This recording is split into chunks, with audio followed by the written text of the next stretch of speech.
오늘은 제가 여러분들께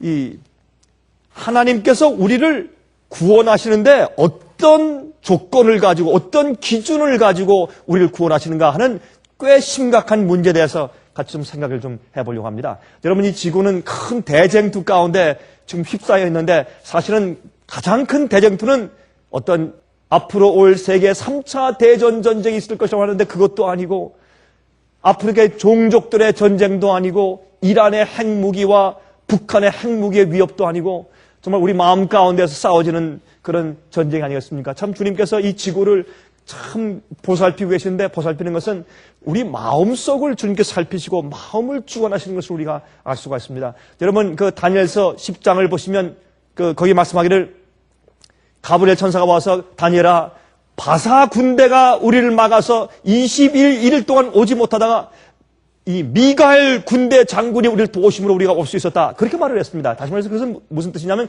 마귀와 천사들이 하늘에서 막 전쟁하는, 물론 그것도 있지만 그걸 말하는 것이 아니라, 마귀는 자기의 부하들, 인간들의 마음을 마귀가 장악하려고 하고, 성령께서는 천사를 통해서, 천사와 성령은 우리 참 주님의 뜻대로 살려고 하는 사람들의 마음을 장악해서 사람들의 마음이 정말 주님의 성령의 음성을 듣고 그쪽으로 기울어지는지, 아니면 마귀의 음성을 듣고 반역의 정신으로 기울어지는지에 따라서 주님의 참 역사와 계획이 늦어지기도 하고 속히 이루어지기도 하는 것입니다. 그래서 마귀가 막아서 우리가 올 수 없었다는 것은, 그건 느부갓네살 왕, 아니 다리오 왕, 아니 고레스 왕, 이런 모든 제왕들의 마음 가운데 마귀가 역사하고 또 천사의 영향이 있고 하는 그런 영적인 전쟁이 벌어지는 것에 대해서 설명한 것을 우리가 다니엘 10장에서 볼 수 있는 것입니다. 마찬가지로 지금 이 지구상의 인간들의 우리 마음을 붙잡고 우리 한 영혼도 멸망당하지 않고 구원 얻게 하기 위한 주님의 놀라운 역사가 우리 마음 가운데 계속 생기는 것이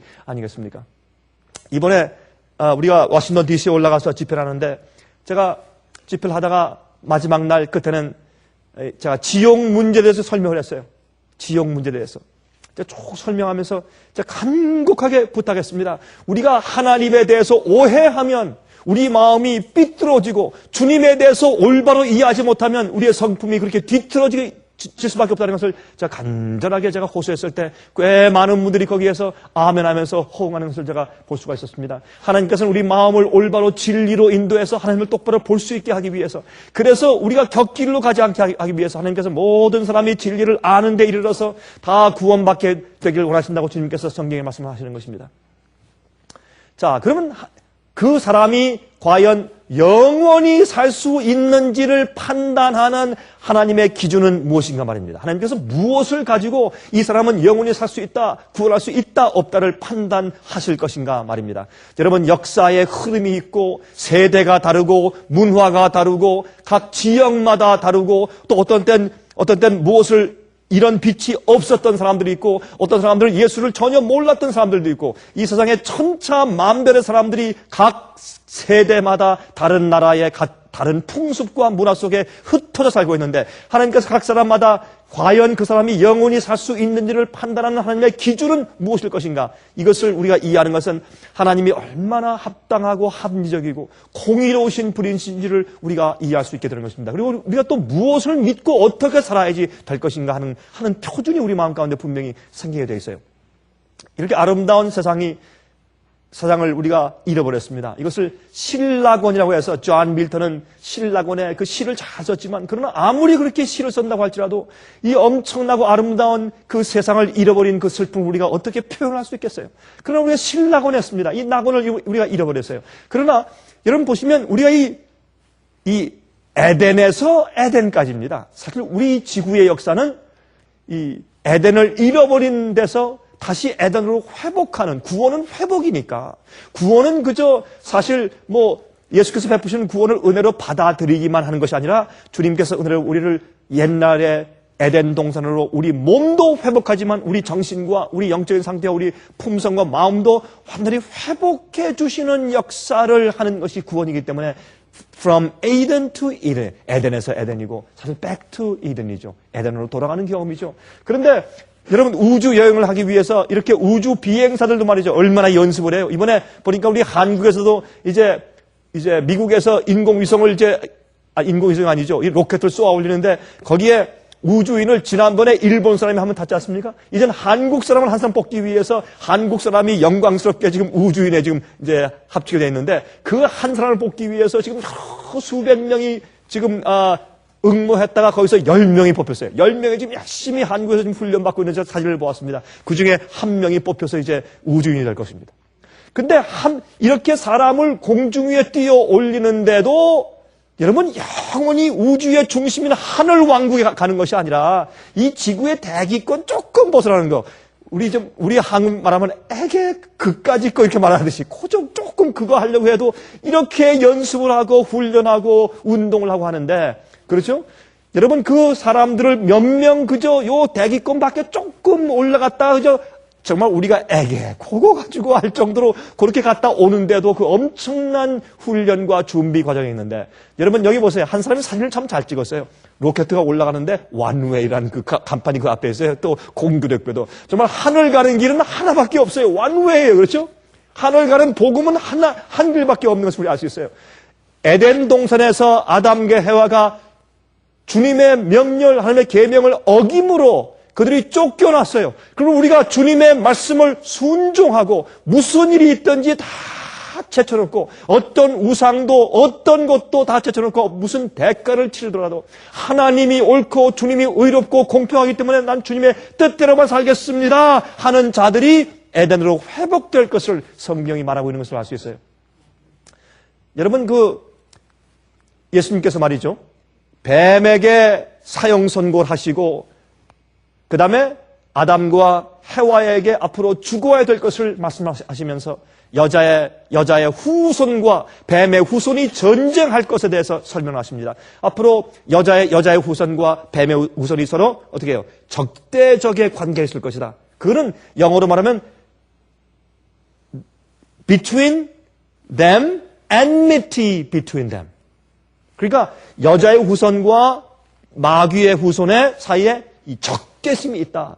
그래서 사람은 말이죠. 뱀을 볼 때 소스라쳐 놀라는 것처럼 우리가 죄를 볼 때 소스라쳐 놀라면서 양심의 가책이 생기면서 악을 미워하는 정신이 원래 인간의 마음 가운데 있어요. 그건 성령께서 우리를 구원하시는 그런 은혜가 이미 베풀어진 것을 말하는 것입니다. 그런데 뱀은 말이죠. 앞으로 배로 기어다니면서 흙만 먹고 살 것이요. 여러분, 뱀이 흙 먹고 사나요? 아니에요. 그것은 상징이에요. 무엇입니까? 우리 사람은 흙으로 빚어졌어요. 그리고 뱀이 흙만 먹는다라고 하는 것은 뭐냐면 사람이 성령의 은혜를 받지 아니하고 육신이 되어서 타락한 입장에서 타락한 죄의 본성을 따라서 그대로만 살 때 그건 마귀의 밥이요. 마귀는 흙만 먹어요.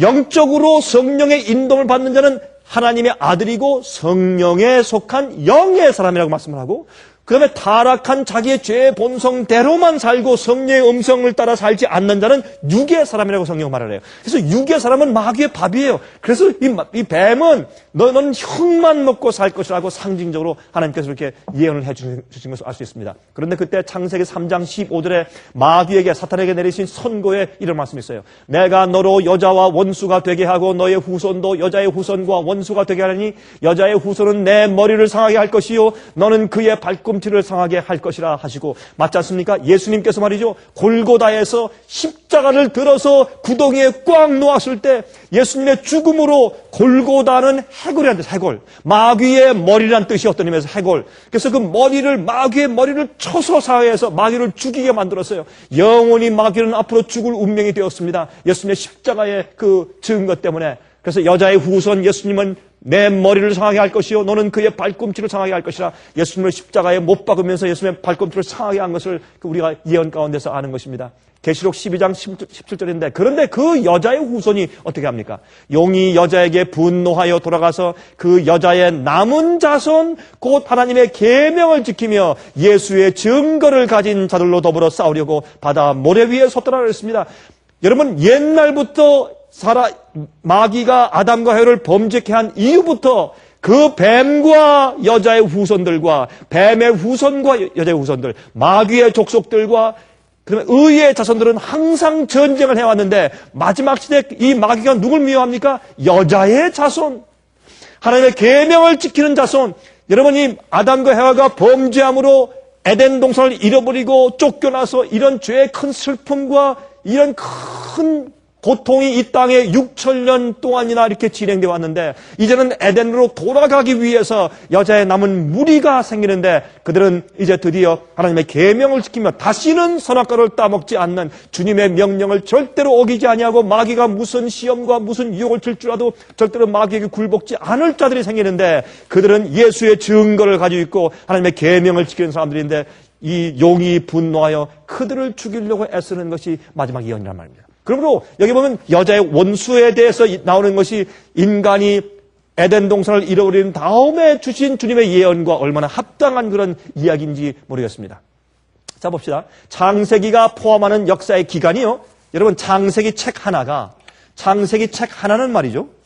창세기가 포함하는 역사의 기간은 약 2500년인데 나머지 65권의 성경이 포함하는 역사의 기간이 약 1600년입니다.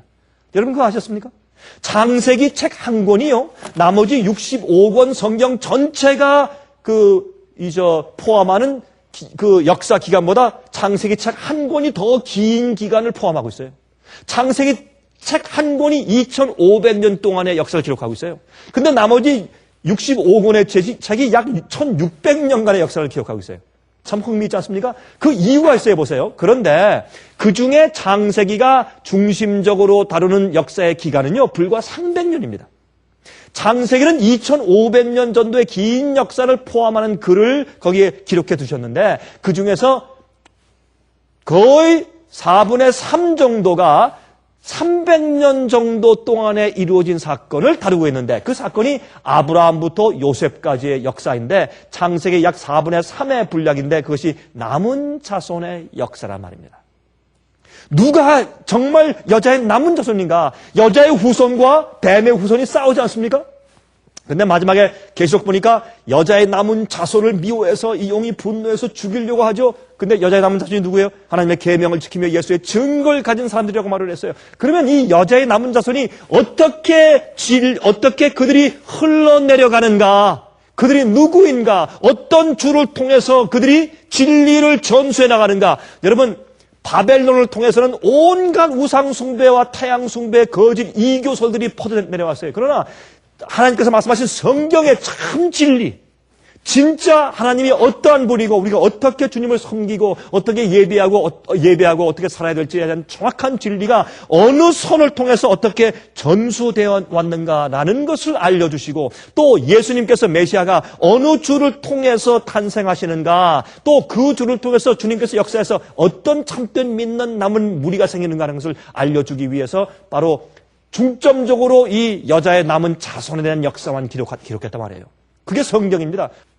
자, 창세기 45장 7절과 8절을 보시면, 여기 보시면 요셉이 자기 형들한테 말하는 과정 가운데 이런 말씀이 있지 않습니까? 하나님이 큰 구원으로 당신들의 생명을 보존하고 당신들의 후손을 세상에 두시려고 나를 당신들 앞서 보내셨나니. 다시 말해서 요셉이 말하기를, 우리를 이렇게 보호하시고 당신들이 날 팔았지만 주님께서 섭리로 날 보내신 것인데, 그렇게 한 모든 주님의 섭리는 우리들의 후손을 세상에 두시려고, 이스라엘 백성들을 일으키시려고 그렇게 하셨다. 남은 무리를 일으키시기 위한 주님의 계획을 이렇게 설명한 것을 볼 수 있습니다. 열왕기상 11장 36절 보시면, 그 아들에게는 내가 한 지파를 주어서 내가 내 이름을 두고자 하여 택한 성 예루살렘에서 내 종 다윗에게 한 등불이 항상 내 앞에 있게 하리라. 여러분, 북방 이스라엘은 말이죠, 멸망당하고 아시리아에게 멸망당해서 다 종으로 끌려가고 다 흩어져 버렸어요. 그러니까 지금도 사실은 12지파 가운데 북방 이스라엘이었던 10지파는 어디에 어떻게 되는지 찾아볼 수가 없어요. 그것만 봐도 14만 4천이 말하는 12지파는 영적인 상징이지 실제 이스라엘 12지파가 아닌 것을 우리가 알 수 있어요. 그런데 밑에 있던 유다와 베냐민 지파, 그 유다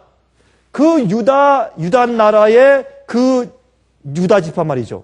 그 지파들도 북방 이스라엘보다 나은 게 별로 없었어요. 그러나 주님께서 그들마저라도 주님께서 남겨두신 이유는 무엇 때문에? 한 등불, 진리를 계속 줄기차게 전수하기 위해서. 안 그러면 어느 지파가, 어떤 사람들이, 어느 나라 사람들이, 어떤 이 사람들 줄기로 누가 진리를 보존해 왔는지 혼돈돼 버려요. 큰일 나요. 그래서 주님께서 분명히 진리에 전수하는 그 줄기가 무엇인지 알게 하기 위해서 주님께서 한 남은 무리를 계속 연결시키는 것을 우리가 알 수 있단 말입니다. 열왕기상 8장 9절에 말씀했어요. 여호와께서 그 종 다윗을 위하여 유다 멸하기를 즐겨하지 아니하셨으니 이는 저와 그 자손에 항상 등불을 주겠다고 허하셨습니다. 등불은 빛이죠. 진리죠. 주님께서 남은 무리를 그렇게 계속해서 이어오신 것을 볼 수 있습니다. 자, 하나님께서 그러면 이스라엘 백성들을 택하신 목적이 무엇입니까? 저는 이렇게 말을 합니다. 이스라엘 백성을 택하신 것은 우리가 화폭의 그림을 그릴 때 빈 화폭이 있으면 제일 먼저 붓을 한 군데 딱 찍은 다음에 이제 그림 그리기가 시작되어죠. 주님의 역사가 어디엔가부터 시작이 되어야 합니다. 그것이 아브라함이에요. 여러분 보세요. 이 노아 홍수 때 전부 쓸어버렸습니다. 그 다음에 노아의 아들 셈, 함, 야벳이 자손을 낳기 시작하는데 그 중에 셈 자손 가운데서 또 타락해서 어떻게 해요? 바벨 탑을 쌓으면서 우상 숭배를 타락했을 때 그 중에서 아브라함, 그렇죠? 데라와 밑에 또 아브라함, 이렇게 해서 아브라함 자손, 아브라함 그 식구들이 정말 우상 숭배에 빠지지 않냐고 경건한 사는 사람들이기 때문에 그들을 주님께서 인도해서 쓰시기 시작하신 것이에요. 어딘가부터 주님의 남은 무리를 세우시기 위해서 획을 처음부터 긋기 위해서 그림 그리기 위해서 시작한 점이 그것이 말입니다. 자, 그래서 하나님께서 이스라엘 백성들을 택하신 목적은 첫 번째 예수 그리스도를 보내시기 위해서 그렇게 하신 것이고, 두 번째 빛과 진리를 전수해 주시기 위해서 그렇게 하신 것입니다. 잠언 4장 18절 의인의 길은 돋는 햇볕 같아서 점점 빛나서 원만한 광명에, 영어로 perfect light로 이르거니와. 그래서 하나님께서는 분명히 진리는 진리대로 역사적으로도 점점 더 밝혀져서 완전하게 빛이 완전히 회복될 것이고, 우리들도 의인들은 햇빛이 떠오르는 것처럼 제일 처음에 거듭나고 주님을 발견한 다음에 거기서 끝나는 것이 아니라 점점 주님을 더 알고 더 깨닫고 하나님을 더 알고 주님을 알면 알수록 우리의 사고방식이 점점 주님을 닮아가고 어떤 사람들 말이죠. 예수님 닮아간다고 하니까 어떤 사람들은 아무것도 안 하고 정말 기도만 하고 금식만 하고 저기 명상만 하고 밖에 나가서 말만 끊으면 예수님 얘기만 하고 이렇게만 생각을 해요. 제가 이번에 정말 만났는데 그런 고민의 얘기를 좀 합니다. 남편이 신앙을 갑자기 가지게 되고 정말 성경에 다니면서 복음을 이해하고 성경을 이해하고 참 그렇게 신앙이 갑자기 생기고 굉장히 좋아졌는데 참 기뻐했는데 그다음부터 남편이 갑자기 일을 안 한대요. 그래서 얼마 동안 일을 안 합니까?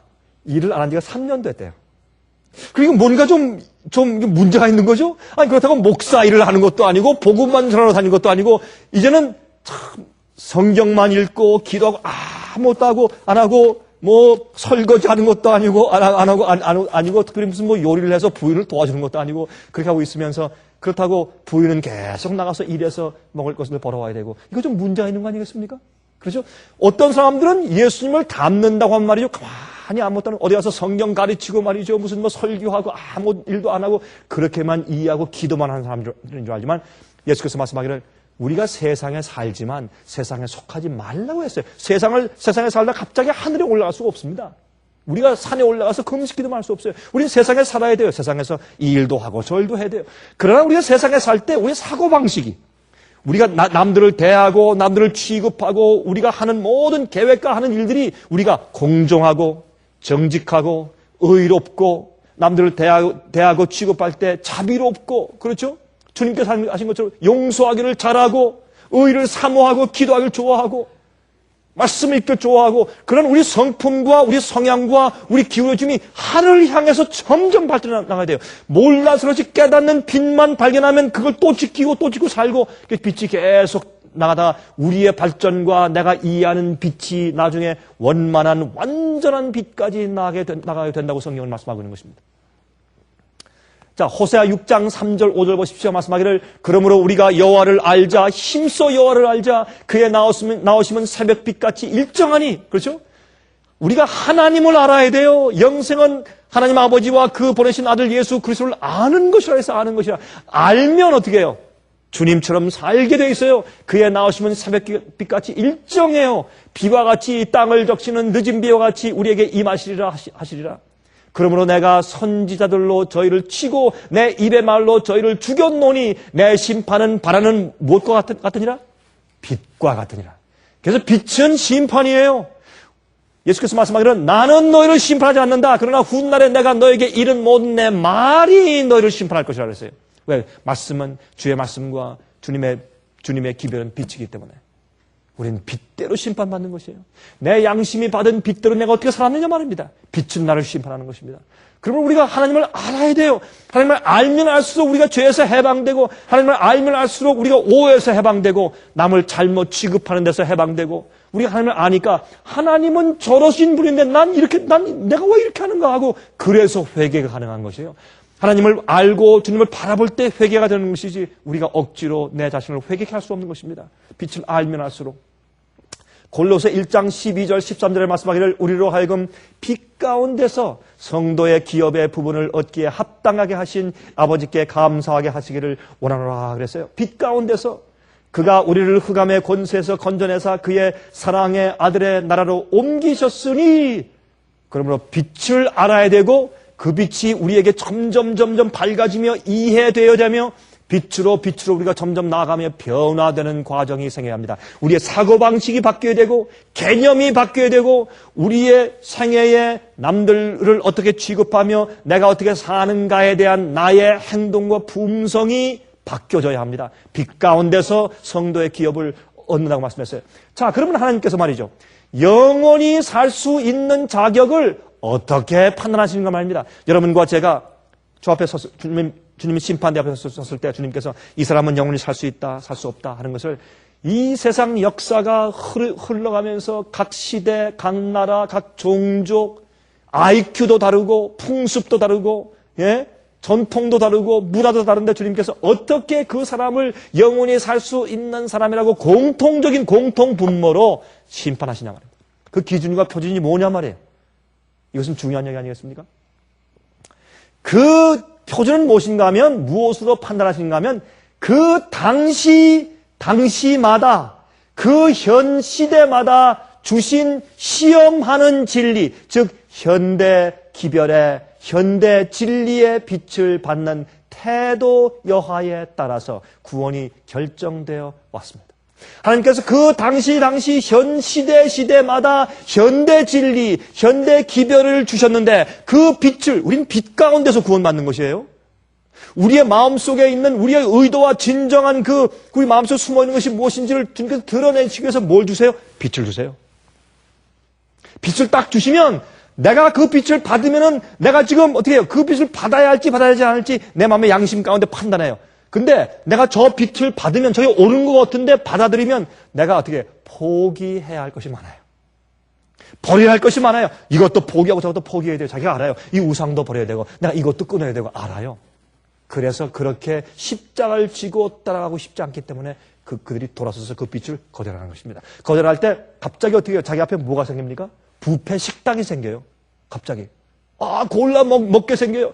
이 신학자는 이렇게 말하고, 저 목사는 저렇게 말하고, 이 교회는 이렇게 가르치고, 저 교회는 이렇게 가르치고, 이런 교판 이렇게 말하고, 저 교판 저렇게 말하니까, 그 중에서, 이들이 다 틀릴 리가 있나. 그들 나름대로 다 신실하니까, 그 중에서 내 입장과 내 형편과 내 마음의 소원, 내 마음의 정욕과 욕심에 맞는 대로 골라 먹자. 갑자기 부패 식당이 되는 것입니다. 그래서 골라 먹는 것입니다. 그러나 하나님께서 어떻게 해요? One way! 진리와 빛은 하나예요.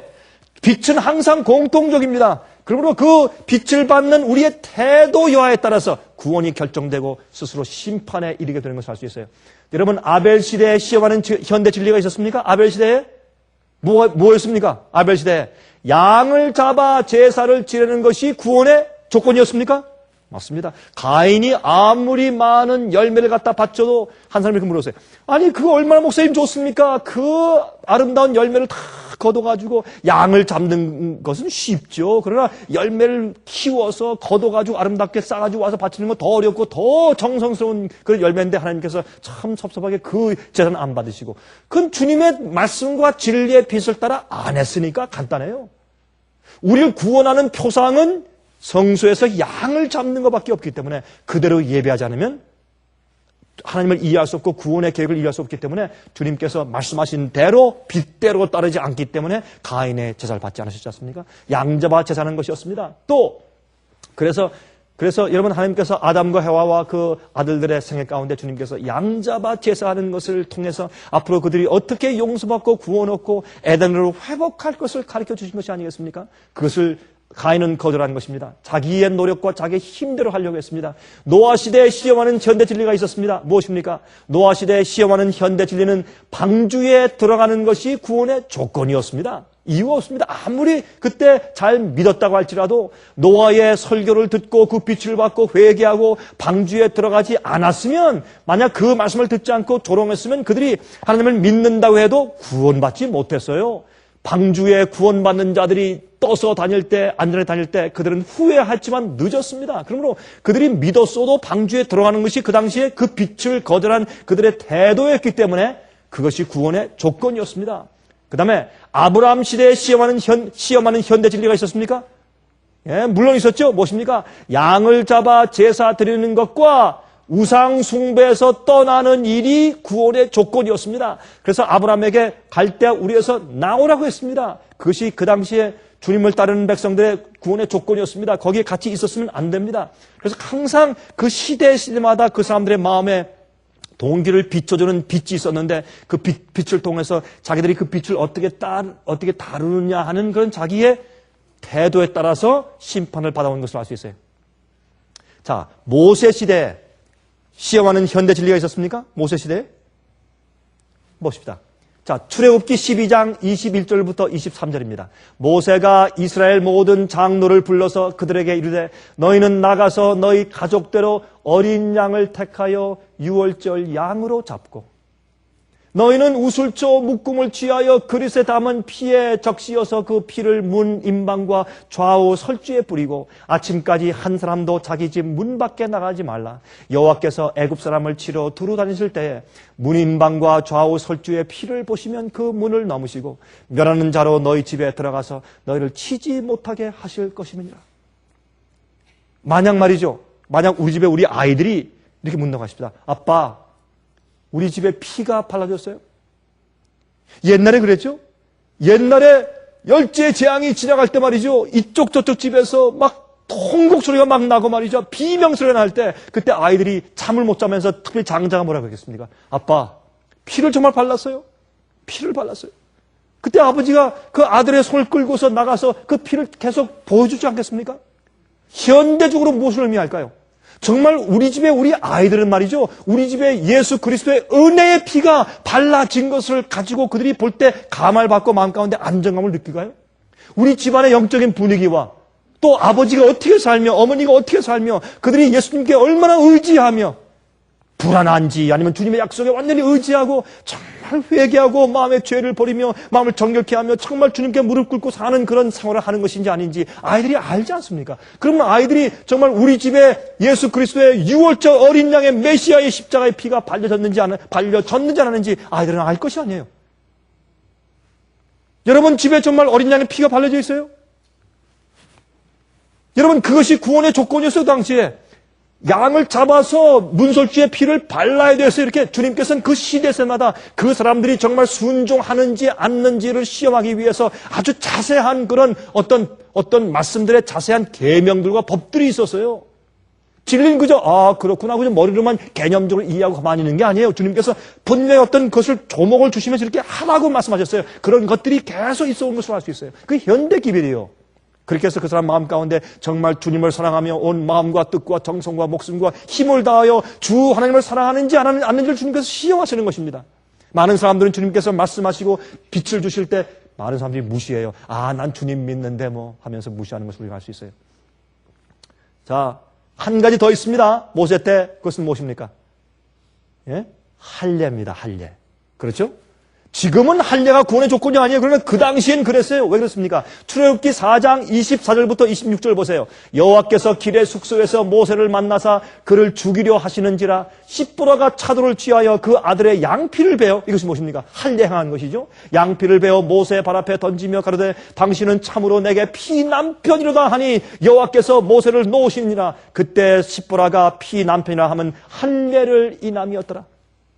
하나님께서 모세를 붙드셔서 그를 40년 동안 미디안 광야에서 훈련시키시고, 여러분 이 가시떨기 나무에서 불로 나타나시고 기적을 보여주시고 그를 데리고 지금 애굽에 가서 지금 종살이하는 이스라엘 백성들을 해방시켜 내보내라고 지금 그를 보내세요 지금. 그러니까 선지자로 지도자로 지금 출애굽시키려고 지금 모세가 가고 있는 중인데 갑자기 천사가 나타나서 모세를 지금 딱 목을 잡고 죽이려고 하는 거예요. 이거 앞뒤가 안 맞는 얘기요. 그럴 수가 있어요? 만약에 이 당시에 만약에 십보라가 자기 아들에게 할례를 행치 않았으면 모세는 죽었을 것이요. 이건 앞뒤가 맞지 않는 그런 말처럼 들리지만 그게 사실이요. 무슨 뜻입니까 이거는? 하나님의 뜻대로 명령대로 할례를 다 베풀려고 한 것은, 할례는 건강 면에서도 좋았지만 그거는 이방인들과 주님의 백성들 사이에 차이를 두기 위해서 할례를 행하라고 했어요. 그 당시에 할례 행하지 않은 주님 백성이 아니고 주님의 명령을 어기지 않으면 구원이 없었어요. 그 당시에는. 할례가 구원을 주는 것은 아니지만 할례는 주님께서 명령한 모든 것을 따라 지키는가 하는 그들의 품성과 태도를 나타내는 것이 현대 각시대 진리이기 때문에 그 당시 할례 행하지 않았으면 모세는 죽었어요. 이건 이상한 얘기지만 사실이 그렇습니다. 그때 왜 십보라가 할례를 행하지 않았어요? 하나님께서 할례 행하고 너희 가족부터 시작하고 모든 이스라엘 백성들을 할례시켜서 다른 이방 족속에서부터 분리시키라고 말씀을 했어요. 그런데 그가 왜 십보라가 안 했어요? 아유, 우리 어린 애기, 아유, 얘가 할례하면 울고, 귀찮고, 보채고, 얼마나 고통스러울까. 이거면 이런 거 잠깐 안 하고 그냥 슬쩍 지나가도 주님께서 봐주시겠지. 그렇게 한 것이에요. 그래서 안 한 것이에요. 그러나 주님께서 그들에게 뭘 하라고 말씀하실 때 그들의 그것을 순종하는 태도는 중요한 것이었어요. 할례, 그 당시에 그것은 현대 진리였습니다. 엘리야 시대에 시험하는 현대 진리가 있었습니까? 엘리야 시대에? 있었어요. 무엇입니까? 그 당시에 인기 있는 바알신 대신에 엘리야의 하나님 여호와를 섬기는 것이 구원의 조건이었어요. 근데 이것은 쉽다고 생각하지만 아니에요. 왜 그 당시에 이스라엘 백성들이 전부 다 바알을 섬겼습니까? 너무 오랫동안 교회에서 바알이 여호와 하나님, 바알이 하나님이고 바알이 우리 조상들을 출애굽시킨 신이다라고 오랫동안 가르쳤기 때문에 바알을 다 섬기고 있었어요. 그때 개혁자가 일어나서 아니다, 여호와의 하나님이라고 그가 개혁했을 때 그 하나님을 믿고, 여러분 이 엘리야의 하나님을 믿어야 구원이 있었습니다. 그 당시에 그것이 구원하는 현대 진리였습니다. 자, 그것은 예배 방법에 관련된 일이에요. 예배 방법. 요즘에 보세요. 그렇죠? 옛날에 바알신 선지자들이 갈멜산 위에서 예배하던 것은 어떻게 했습니까? 떠들고 소리 지르고 노래를 부르고 춤을 추고 아주 격정적으로 감정적으로 예배를 드렸어요. 그러나 엘리야는 조용하게 근엄하게 정말 엄숙하게 기도를 했습니다. 여러분 이것만 봐도 오늘날의 참 예배의 형식이 무엇이 중요한지를 우리가 알 수 있지 않습니까? 제가 이 얘기를 하니까 한 번은 그 뉴욕에서 제가 이 얘기를 하니까 어떤 분이 그 말 듣고 참 크게 웃어요. 왜? 너무 분명한 얘기니까. 오늘날 현대 교회를 보여주는 얘기이기 때문에 그렇습니다. 침례 요한 당시에 시험하는 현대 진리가 있었어요? 있었죠? 현대 진리. 침례 요한 당시에 무엇입니까? 회개하라고 외치는 광야의 소리에 순종하는 것이 그 당시 구원의 조건이었어요. 침례 요한의 음성을 듣고 회개치 않은 사람들은 아무도 예수님을 메시아라고 받아들이지 않았어요. 너희가 회개했으면 회개에 합당한 열매를 맺으라 그렇게 말했어요. 그냥 머리로만 하는 회개 말고 자기의 온 생애를 개혁하고 바치는 진정한 회개, 그 회개를 듣고 침례 요한에게 침례를 받아야 됐어요. 그것이 그 당시에 구원의 조건이었어요. 그것이 현대 기별이었어요. 침례 요한의 회개 기별을 거절했으면 그들은 그 당시에 구원이 없었어요. 이렇게 각 시대마다 각 사람들의 마음을 시험하는 참 빛의 진리의 현대 진리들이, 심판하는 진리들이 계속 있어 온 것을 우리가 알 수가 있습니다. 침례 요한은 그러므로 회개의 기별을 설한 사람이었어요. 예수님 당시에 시험하는 현대 진리가 있었습니까? 있었고 말고요. 십자가에 돌아가신 예수 그리스도를 믿는 것이 그 당시의 구원의 조건이었어요. 이게 무슨 뜻인지 아십니까? 그 당시에 전부 다 양을 잡아 제사했죠. 특별히 유월절 양. 범죄하면 양을 끌고서 성소에 가서 양을 죽여서 피를 성소 안에 들어가서 성소 휘장 앞에 7번 뿌리고 그 죄인의 죄를 위해서 제사장이 기도해 줬어요. 그러나 예수님께서 십자가에 돌아가신 다음에 휘장이 위로부터 아래까지 성소 휘장이 쫙 찢어졌어요. 성소제를 폐했어요. 이제는 예수님께서 하늘 성소에 들어가시고 예수의 피를 믿는 그 믿음을 통해서 구원받게 된 것이에요. 그러므로 예수님의 사역이 지상 성소에서 하늘 성소로 옮겨졌어요. 그 당시에 말이죠. 이제는 성소에 양을 끌고 가는 것이 아니라 예수님의 피로 구원받고 예수님의 중보의 사유로 구원받는다는 것을 믿는 그 믿음이 그 당시 현대 진리고 그렇게 하는 사람들이 많은 사람들이 구원받았어요. 그 구원의 조건이었어요. 어떤 사람들이 이렇게 했다고 하십니다. 난 예수님이 아무리 그렇다고 할지라도 나는 계속 양 끌고 갈 것이야. 왜? 우리 할아버지도 그렇게 했고 우리 증조 할아버지도 그렇게 했고 우리 고조 할아버지도 그렇게 했고 우리 아버지도 그렇게 했고 다 계속 그렇게 해왔어. 그렇게 하면서 죄를 용서받고 구원 얻어왔어. 그러므로 나도 양을 끌고 가면 되는 것이야. 그렇게 할 때 그 사람은 예수님께서 오셔서 참 빛을 보여주시고 현대 진리가 보여진 때이기 때문에 그 현대 진리를 거절하는 그 사람은 더 이상 구원이 없어요. 할아버지가 양을 끌고 가면서 양을 잡으면서 구원받았어요. 아버지도 양을 끌고 가서 죽여서 피를 흘려서 구원받았어요. 그러나 그 사람은 예수께서 오신 다음에 새로운 빛에 섰을 때 그는 양을 끌고 갈 때 구원이 없어요. 왜? 성소제도가 폐했어요. 예수님이 성소가 되었어요. 그렇죠? 여러분, 특별히 이 화면을 통해서 제 말씀을 듣는 사람들 특별히 이 말씀 좀 생각을 좀 해보셔야 합니다. 여러분 이것은 굉장히 중요한 그런 그 말씀인 것을 이해하셔야 될 것이에요. 그래서 양을 끌고 가는 것은 더 이상 안 돼요. 예수님의 십자가 앞에 나가야 되는 것을 알 수 있어요. 예수님이 6월장 양이 되었습니다. 예수님께서 돌아가신 그 십자가의 보혈이 그것을 믿을 때 구원을 얻게 되는 것을 알 수가 있어요. 자, 그러면 그 이후에 예수를 믿고 따르는 사람들에게 그 이후에 예수께서 부활하시고 승천하신 다음에 예수를 따르는 자들에게 시험하는 현대 진리가 있었어요? 있었어요. 무엇입니까? 예수님의 말씀을 듣고 순종하는 것이 구원의 조건이에요.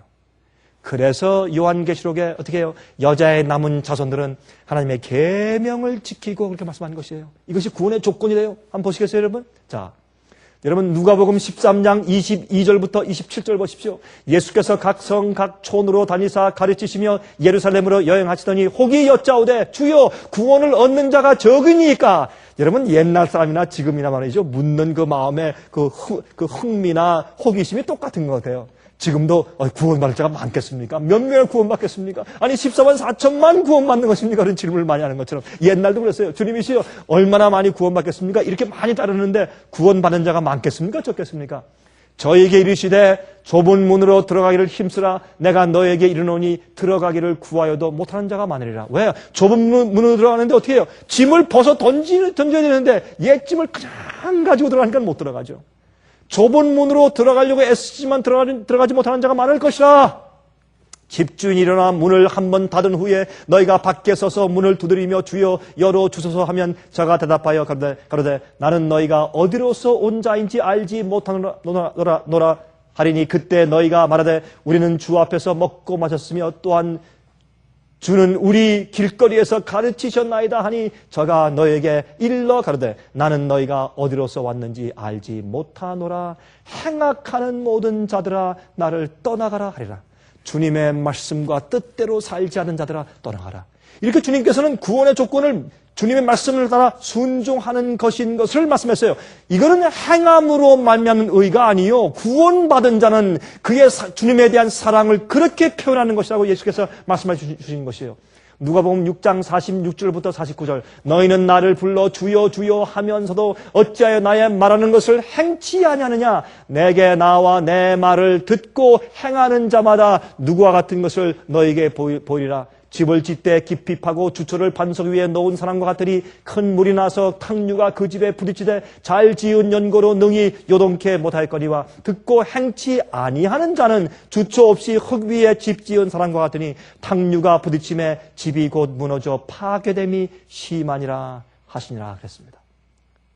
자, 마태복음 7장 21절부터 23절 너무나 잘 알죠. 나더러 주여 주여 하는 자마다 천국에 다 들어갈 것이 아니요 다만 하늘에 계신 내 아버지의 뜻대로 행하는 자라야 들어가리라. 그날에 많은 사람이 나더러 이르되 주여 주여 우리가 주의 이름으로 선지자 노릇하며 주의 이름으로 귀신을 쫓아내며 주의 이름으로 많은 권능을 행치 아니하였나이까 하리니 그때 내가 저에게 밝히 말하되 내가 너희를 도무지 알지 못하니 불법을 행하는 자들아 내게서 떠나가라. 예수님께서는 분명히 말씀했어요. 여기 의심할 게 없어요. 주님께서 각 시대, 각 나라, 각 사람들, 그 사람들을 어떻게 그 사람이 영원히 살 수 있는지에 대한 구원에 대한 판단 조건이 무엇인지 정확하게 성경에서 알 수가 있어요. 그 당시마다 주신 현대 진리와 빛이 있어요. 여러분 주의하세요. 그 빛을 받고서 그 빛대로 살아야 합니다. 마가복음 10장 17절부터 22절 보세요. 여기에 부자 법관 얘기가 나오지 않습니까? 예수께서 말씀하기를 내가 계명을 안다. 그 계명대로 살아라 하니까 내가 다 계명대로 일찍 다 지키고 다 어릴 때부터 계명대로 살았습니다. 또 없습니까? 할 때 주님께서 내게 오히려 한 가지 부족한 것이 있으니 가서 내 있는 것을 다 팔아서 가난한 자들을 주라. 그리하면 하늘에서 보화가 내게 있으리라. 그리고 와서 나를 쫓으라 하시니 그 사람은 재물이 많고로 이 말씀을 인하여 슬픈 기색을 띠고 근심하며 가니라. 제가 이 말씀 얘기하면 많은 사람들이 이렇게 묻죠. 목사님, 여기에 있는 이 말씀이 오늘날 우리 시대에도 적용됩니까? 물론이죠. 적용되고 말고요. 근데 이 얘기를 들으면 돈이 없는 사람들은 하지만은 돈이 있는 사람들은 큰 문제예요. 이거는 그 적용이 보통 문제가 아니기 때문에. 그러나 이 얘기는 어떤 사람들의 말 주님께서 그 돈을 킵하게 하시는 이유는 주님께서 그 사람한테 너 한 가지 부족한데 너 있는 거 다 팔아서 가난한 사람한테 주고 쫓아와 하면 그 사람은 그렇게 할 사람이에요. 할 사람인 걸 알기 때문에 그런 명령을 안 하세요. 근데 어떤 사람이 그걸 하세요? 그 안 할 사람을 안 할 마음이 있기 때문에 주님께서 그 마음을 테스트하기 위해서 그런 말씀을 하세요. 어떤 사람은 집을 팔고 차를 팔고 전부 팔고서 주님께 아무것도 없는 입장에서 주님의 일만 하기 위해서 나와야 될 사람들이 있어요. 제가 볼 때. 그 재물이 완전히 재물에 노예된 사람들이 있어요. 그 사람은 그 우상을 버리기 전까지는 안 돼요. 제가 알아요. 근데 어떤 사람들은 제가 볼 때 그렇게 해서 너 이것만 하면 다 된다 할 땐 분명히 할 사람들이 있어요. 그러면 주님께서 그 사람한테 그런 말씀하실 필요가 없어요. 이 옛날 말씀하신 조건은 지금도 항상 똑같은 것을 할 수 있어요. 옛날 아브라함에게 하나님께서 다 바치고 너 가난해져라 그렇게 안 했어요. 아브라함에게. 그렇게 할 필요가 없습니까? 아브라함의 마음을 아시니까. 그러나 욥은 모든 걸 다 앗아가셨어요. 그래도 욥은 어떻게 했어요? 주님께 원망치 않고 감사하고 주님께 찬송을 돌렸어요. 욥은. 그런 사람들이 있어요.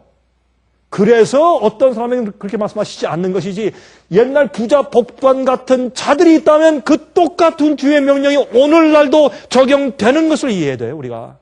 말씀은 변함이 없어요. 어제와 오늘과 내일 영원히 같은 것입니다. 자, 마가복음 10장 26절 27절 그때 제자들이 심히 놀라 서로 말하되 그런 중 누가 구원을 얻을 수 있는가 하니 예수께서 저희를 보시며 가라사대 사람으로는 할 수 없으되 하나님으로는 그렇지 아니하니 하나님으로서는 다 하실 수 있느니라. 하나님으로서는 다 하실 수가 있느니라. 그러므로 그리스도인 생활은요, 우리의 노력과 우리의 힘대로 열심히 애써서 사는 구원받는, 그래서 우리가 열심히 노력하고 애써서 훌륭한 도덕가가 되려고 하는 삶이 아니고, 우리 그리스도인 삶은 하나님의 은혜와 성령의 능력으로 우리가 불가능한 삶을 사는 것이 그리스도인 삶입니다. 맞습니까? 우리가 죄를 이길 수 없지만 예수님의 능력으로 죄를 이기는 것이 그리스도인 삶이고, 우리가 우리의 욕심과 죄의 본성을 이길 수 없고 이기심 가지고 살지만 주님의 능력으로 그것을 다 퍼엎고서 우리가 하나님만을 위해 살 수 있는 것이 그리스도인 삶이요. 그렇지 않습니까? 하나님으로서는 할 수 있어요. 로마서 8장 1절부터 4절 너무나 잘 알지 않습니까? 예수님 안에 결코 정죄함이 없어요. 왜요? 우리가 예수 안에서 생명의 성령의 법이 죄와 사망의 법에서 우리를 해방했기 때문에. 그러므로 율법이 육신으로 말미암아 연약하게 할 수 없는 그것을 하나님은 하세요. 이것이 그리스도인 삶이에요. 우리가 할 수 없는 것을 하나님께서 내 속에 오셔서 내 속에서 임재하시면서 해 주시는 것이 그리스도인 삶이고 그것이 구원이에요.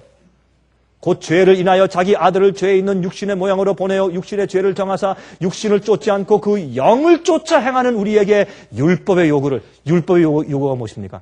주님의 말씀과 계명대로 살라는 것입니다. 그 요구를 이루어지게 해요. 무엇이? 성령이, 주님의 성령께서 내 속에서 이루어지게 합니다. 그것이 그리스도의 삶이에요. 그것이 구원의 조건이에요. 어려울 게 아무것도 없어요. 그러면 행함으로 말미암는 의 아닙니까? 어떻게 다 할 수 있습니까? 우리 인간으로서는 할 수 없으되 하나님은 하시나니. 그렇죠? 누가 감히 구원 얻겠습니까? 저 부자 복권이 저렇게 착하고 저 좋은 사람이 저것 때문에 저렇게 가는데 그러면 누가 감히. 부자가 천국에 들어가는 것이 약대가 바늘구멍에 들어가는 것보다 더 어렵다. 그럼 누가 구원 얻을 수 있겠습니까? 사람은 못하지만 하나님께서는 하신다. 구원은 하나님의 능력으로 이루어지는 것 아니겠습니까? 우리 힘으로 언제 우리가 도덕가가 되라고 했습니까? 아닙니다. 하나님의 능력으로 우리가 주님의 뜻대로 사는 자들 기적이 되는 것입니다.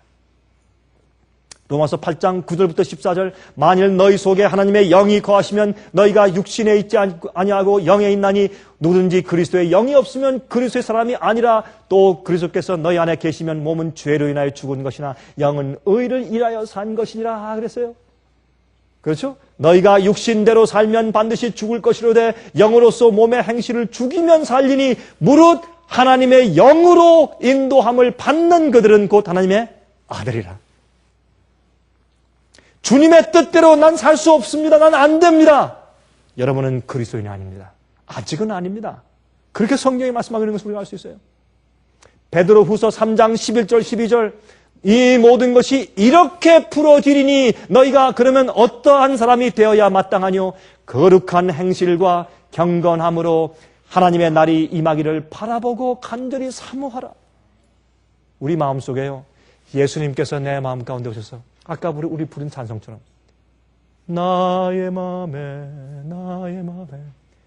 주 들어오사 갭소서. 그렇게 해서 우리가요, 주님께서 말씀하신 것처럼 주님의 아버지의 뜻대로 살게 되죠. 내 마음이 엉클어지고 딱딱해 있는 것이 성령의 음성을 통해서 풀어지고 현대 진리와 빛을 따라 살 수 있는 사람으로 기적적으로 변하게 될 때 그때 우리는요, 이 세상에서 가장 그리워하는 것은 하나님의 날이 빨리 임하고 간절히 주님의 재림을 사모하는 마음밖에 안 생겨요. 사람이 회개하죠? 회개하면 예수님 빨리 오셔야 할 텐데 예수님 빨리 오셨으면 주님 속히 오신다 이런 생각밖에 안 들어가요. 회개하면. 1000년 전도 그랬고 100년 전도 그랬고 오늘도 그래요. 정말로 회개하면 예수께서 빨리 오시면 좋겠다는 생각이 갑자기 들어가요. 그날을 사모하게 돼 있어요. 틀림없어요. 이것은. 그래서 거룩한 행실과 경건함으로 그랬어요. 요한일서 5장 3절 하나님을 사랑하는 것은 이것이니 우리가 그의 계명들을 지키는 것이라. 그의 계명들은 무거운 것이 아니로다. 대저 하나님께로서 난 자마다 세상을 이기느니라. 세상을 이긴 이김은 이것이니 우리의 믿음이니라. 우리가 주님을 사랑함으로 주님의 뜻대로 산다고 성경을 말씀하고 있습니다. 자, 그래서 요한계시록 2장 7절, 11절, 17절, 26절 보시면 7교회 말씀하기를 이기는 그에게는 이기는 자에게는 계속해서 이기는 자에게 구원이 있다고 하는 것을 계속 마지막 요한계시록은 설명하고 있어요. 각 시대마다 에베소 교회도 이기는 자가 구원받고 서머나 교회도 이기는 자가 구원받고 사대 교회도 이기는 자가 구원받고 두아디라 교회도 이기는 자가 구원받고 그렇죠? 마지막 라오디아 교회도 이기는 자가 구원받고 이기는 자가 구원받고 그렇게 되어 있어요. 성경은. 이것을 우리가 타협해서 잘못 이해하면 안 될 것입니다. 요한계시록 3장 5절 12절 21절 똑같이 이기는 자는 이와 같이 흰옷을 입을 것이요. 그렇죠? 이기는 자는 내 하나님 성전의 기둥이 될 것이요. 이기는 자. 이기는 그에게는 내가 내 보좌에 함께 앉게 하여 주시기를 내가 이기고 아버지 보좌에 함께 앉은 것과 같이 하리라. 라오디가 교회에 대한 보상이 제일 커요. 제일 악한 교회, 제일 뜻든 미진한 교회의 상품과 보상은 라오디가 교회에 제일 커요. 하나님 보좌에 함께 앉게 준다고 말씀하시니까. 요한계시록 14절, 6절, 7절, 12절 그렇죠?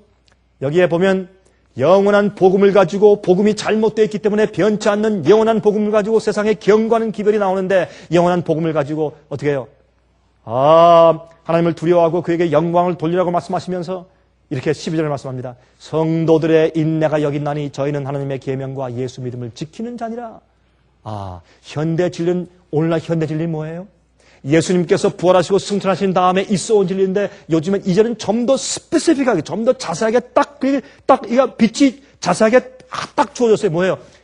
하나님의 계명을 지키고 예수 믿음을 가지고 있는데 동시에 하나님의 계명을 지키는 자들이에요. 이 빛을 거절하면 마지막 시대 하나님께 대한 빛에 대한 우리의 태도가 잘못된 것이 드러나게 되는 것이에요. 그래서 아까 요한계시록 12장 말씀을 읽었습니다. 그러면 남은 자손은 뭡니까? 남은 자손은 원래 오리지널부터의 남은 부분을 말해요. 원래 오리지널에서 똑같은 성질을 가지고 남아있는 것을 말해요. 고대 이스라엘 교회와 원래 진리의 오리지널이었던 초대교회가 가지고 있었던 그 같은 빛과 진리를 가지고 있는 여자의 남은 교회. 그렇죠? 성소 제도의 그 우리의 구원의 경험을 그대로 이해하는 교회 말이죠. 그것이 영원한 복음이라고 설명했어요. 자, 시간이 지금 다 갔다 가니까 제가 생략을 좀 하고 좀 많이 지나가야 되겠어요. 성소 제도를 통해서 이해하는 그것이 이제 마지막 기분인 것을 알 수 있어요. 그래서 요한계시록의 11장을 보면 하나님의 언약궤가 보인다고 해서 지성소에 대한 얘기가 나와요. 요한계시록에 지성소 얘기가 나와요. 근데 많은 사람들은 하늘 성소에 지성소 얘기를 안 해요. 지성소엔 무엇이 있어요? 법궤, 언약궤가 있어요. 거기 십계명이 들어있어요. 그렇죠? 또 증거 장막이 있다 해서 하늘에 지성소가 자꾸 보이는 얘기가 요한계시록에 나와요. 그렇죠? 예수께서 오실 때 죄와 상관없이 바라는 자들에게 오신다고 말씀을 했어요. 요한복음 14장에 너희가 나를 사랑하면 나의 계명을 지킬 것이라고 말씀했습니다. 분명히 그런 말씀이 기록되어 있는 것을 우리가 계속해서 볼 수가 있어요. 요한계시록 22장 12절 보라 내가 속히 오리니 내가 줄상이 내게 있어 각 사람에게 그의 일한 대로 갚아주리라 했어요. 요한계시록 22장 14절 그의 계명을 행하는 자들은 복이 있다 그랬어요. 그 자들이 어떻게 해요? 도성으로 들어간다. 그래서 빛과 진리는 각 개인의 마음속에 있는 모든 동기와 품성을 드러냅니다. 각 시대마다 우리를 시험하는 진리들이 있어요. 그것을 우리는 현대 진리라고 부르는 것입니다. 요한복음 3장 19절 그 정전이 이것이니 곧 빛이 세상에 왔으되 사람들이 어떻게 해요? 자기 행위가 악함으로 빛보다 어둠을 사랑하는 것이에요. 빛을 거절하는 것이 멸망이고 심판이에요. 하늘에서 심판이 진행 중이죠. 예수님께서 심판을 당하고 계시죠. 왜요? 예수님께서는 말이죠. 우리를 의롭다고 하실 때 당신이 우리를 의롭게 하시는 당신이 의롭다는 것이 인정되어야 돼요. 우리가 잘못되어 있는데 그래 구원해 줄게 봐줄게 이렇게 하면 하나님께서 불의하신 것이 되는 것이에요. 그러므로 하나님께서 어떻게 해요? 우리를 의롭다 하실 때 하나님이 공정하고 의롭다라는 것이 판단되어야 된다고 성경은 그렇게 말씀했어요. 그래서 성경은 로마서 3장에 말씀을 하고 있습니다.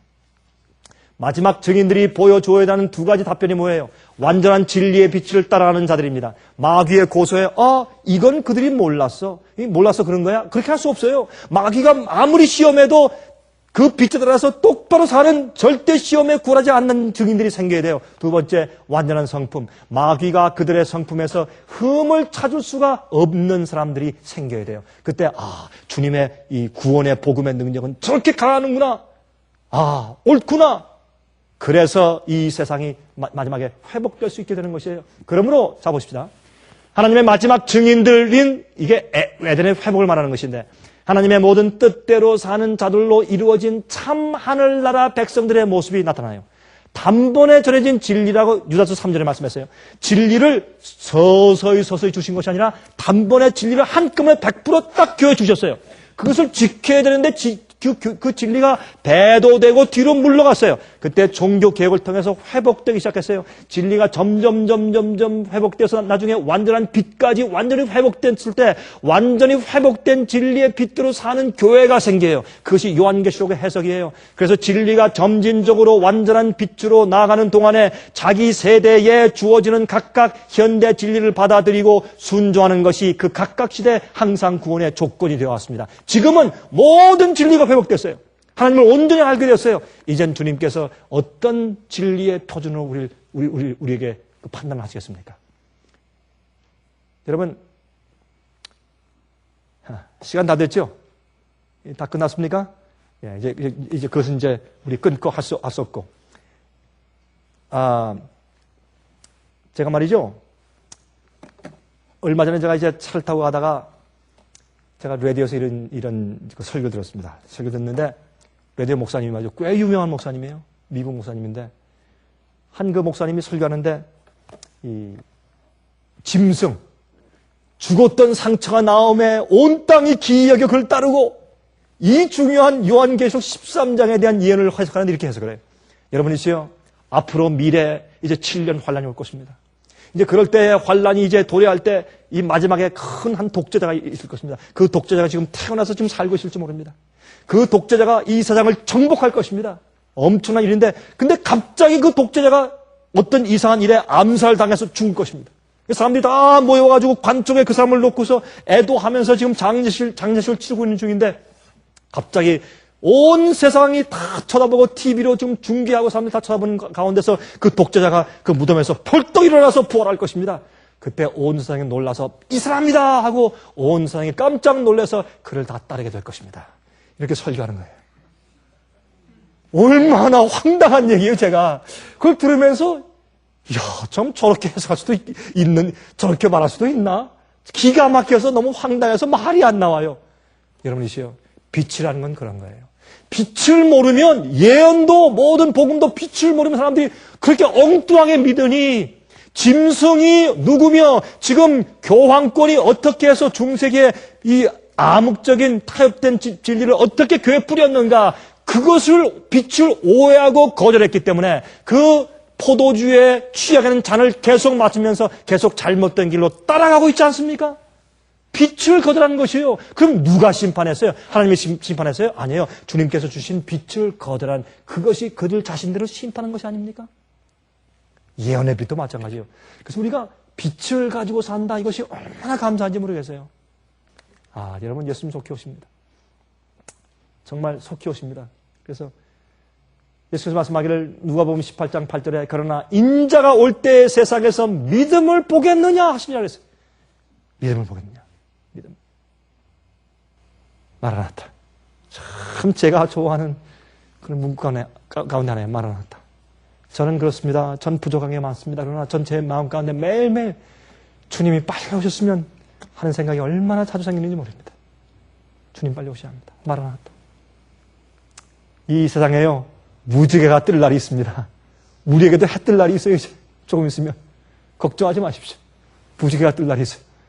예수께서 성도 호명하실 때 우리는 빛대로 살았기 때문에 우리가 부족하지만 빛대로 살기로 결심했고 또 빛대로 살도록 최선을 다했고 빛대로 살지 못했을 때 회개했고 빛이 우리 마음을 심판했을 때 흠이 없는 백성들 되시기를 간절하게 바랍니다. 하나님이시여, 가치 없는 인간들을 불쌍히 여기시고 자비를 베푸사 지금까지 살게 하시고 호흡을 주신 것을 감사합니다. 우리가 다시 한번 우리의 사는 본분을 이해하고 주님의 우리를 향한 뜻과 주님의 이상을 기억하고 진실되고 충성스럽게 담대하게 살게 하시옵소서. 주님, 우리 연약한 개인들, 우리 그룹들을 불쌍히 여기셔서 세계 흩어지는 주의 백성들을 모시고 성령으로 인치실 때 우리가 그 속에 있게 하시옵소서. 아버지, 우린 연약하나 주님은 크시오니 우리를 통해서 우리가 맡은 사명들을 이룰 수 있도록 도와주시옵소서. 하나님, 우리 손을 붙잡고 폭풍 후 흑암 속 빛으로 인도하여 주시옵소서. 예수 그리스도의 귀하신 이름만 의지해서 간절하게 기도합니다. 아멘.